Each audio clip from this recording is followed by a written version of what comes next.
Selamat pagi, Bu. Apa kabar hari ini? Baik. Sudah berdoa atau belum? Sudah. Kamu ini rajin-rajin. Ada yang tidak masuk sekolah? Hadir semua, Ibu. Bagus. Pelajaran minggu lalu tentang apa? Teks LHO. Ada yang masih ingat apa itu teks LHO?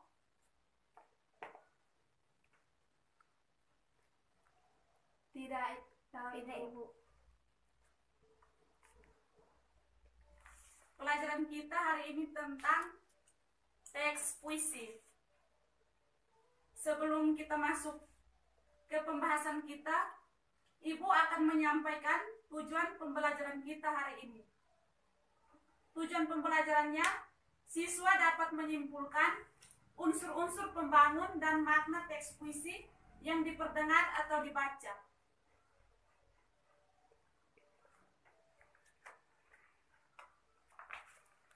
Ada yang tahu apa itu puisi?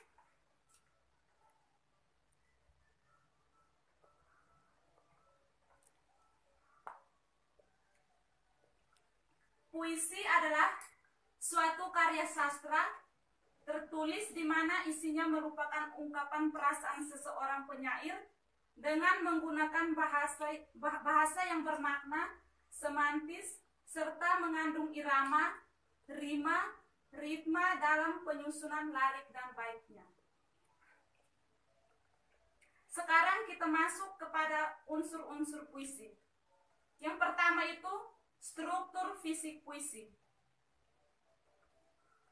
Ada yang tahu struktur fisik puisi itu ada berapa?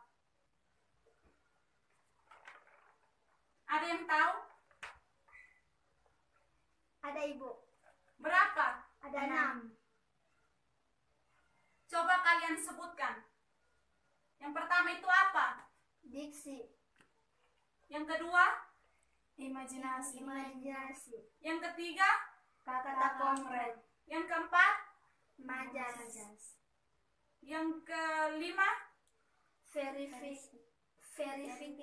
Verifikasi. Yang keenam? Tipografi, Ibu. Ya, baik.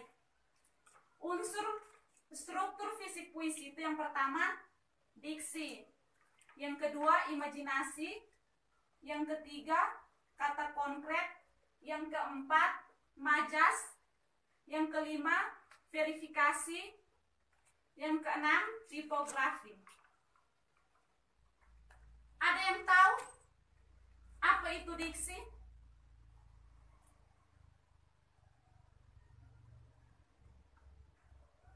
Tidak ada yang tahu? Ya. Diksi adalah pilihan kata-kata yang dilakukan oleh penyair dalam puisinya. Coba salah satu mengulang kembali yang tadi Ibu sampaikan.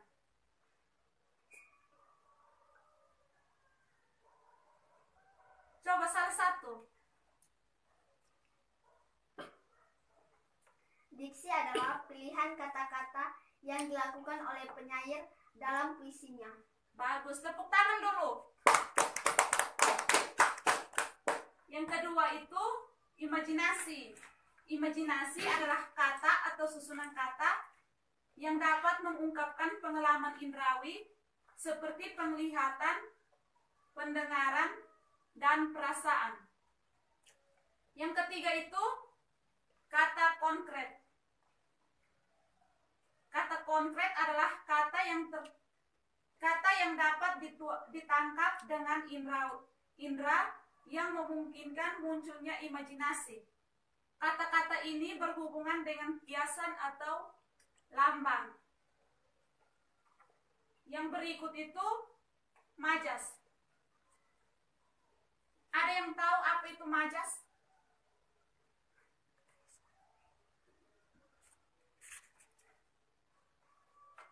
Tidak ada yang tahu ya? Ya, Ibu. Majas adalah penggunaan bahasa yang bersifat seolah-olah menghidupkan dan menimbulkan makna konotasi dengan menggunakan bahasa figuratif. Yang berikut verifikasi. Verifikasi yaitu menyangkut rima, ritme, dan metrum. Yang berikut itu tipografi. Tipografi bentuk puisi seperti halaman yang tidak dipenuhi kata-kata, tipe kanan kiri, pengaturan baris puisi yang tidak selalu dimulai dengan huruf kapital dan diakhiri dengan tanda titik. Kita lanjut. Yang berikut, struktur batin puisi. Struktur batin puisi itu ada berapa? Ada 4, Ibu. Coba kalian sebutkan. Tema, amanat, feeling, nada. Struktur batin puisi itu yang pertama, tema, amanat, feeling, yang terakhir itu nada. Tema adalah gagasan pokok yang dikemukakan oleh sang penyair yang terdapat dalam puisinya. Ada yang tahu apa itu amanat?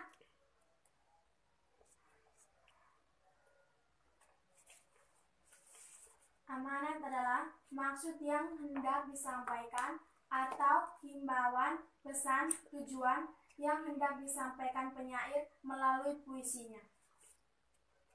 Amanat adalah maksud yang hendak disampaikan atau himbauan, pesan, tujuan yang hendak disampaikan penyair melalui puisinya.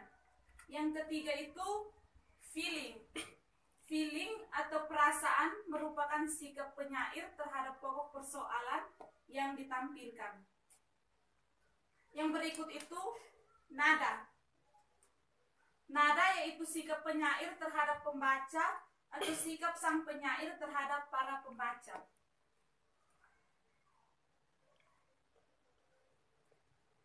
Oke, baik. Pelajaran kita cukup sampai di sini. Kita lanjut ke minggu depan. Oke, baik. Pelajaran kita cukup sampai di sini. Kita akan bertemu pada minggu depan. Sebelumnya, Ibu akan memberikan tugas. Tugas ini dikerjakan lalu minggu depan dikumpulkan.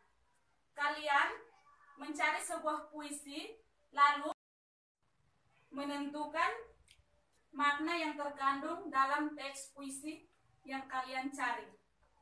Yang kedua itu menentukan makna struktur batin pembangun teks puisi. Terima kasih.